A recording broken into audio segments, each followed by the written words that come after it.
बोलिए शिव गुरु महाराज की। काहे जी कनाई तू ना बोली था। बोलिए साचे दरबार की। आई यही चैत के महीना में शंकर भगवान राजा दशरथ के दरवाजा गइलन है। और कौन रूप में गइलन है?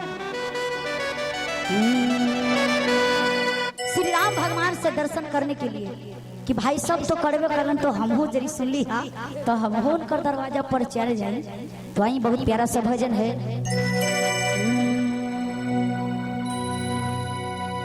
किसी गुरु बन के अइलन जोगिया हो राजा दशरथ के अंगनामा।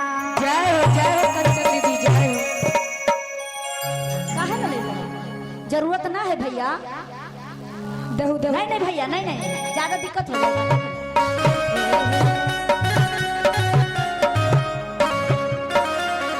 आई और जिनको भगवान दो हाथ दिया दोनों हाथ उठाएंगे लंबे लंबे लंबे लंबे मुस्कुरा के हंस के रूस के ना टेंशन लेके ना।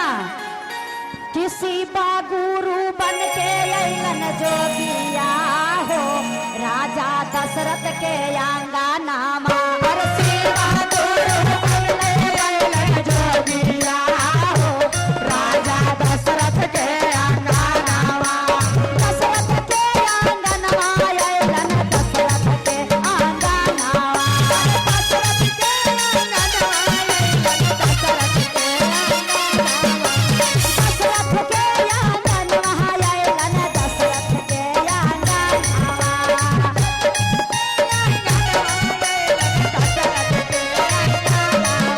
अरे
के बहुत विनती कैलन कि महादेव हमरा पास तो कुछ ना हो लेकिन अन्न धन हो जी ले लेते साधु बाबा पहचान तो सब जान ही रहलन है।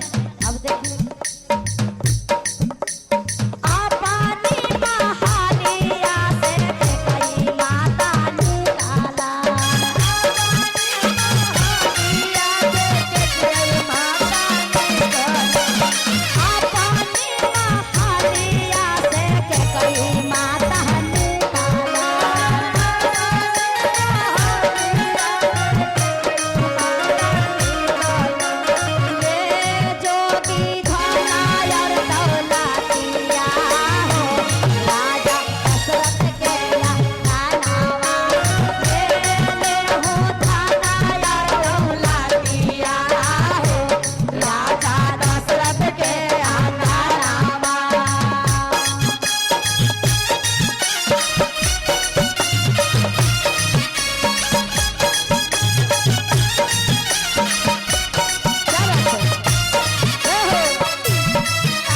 ए बाबू मीठा मीठा में तनी भाई हो बोला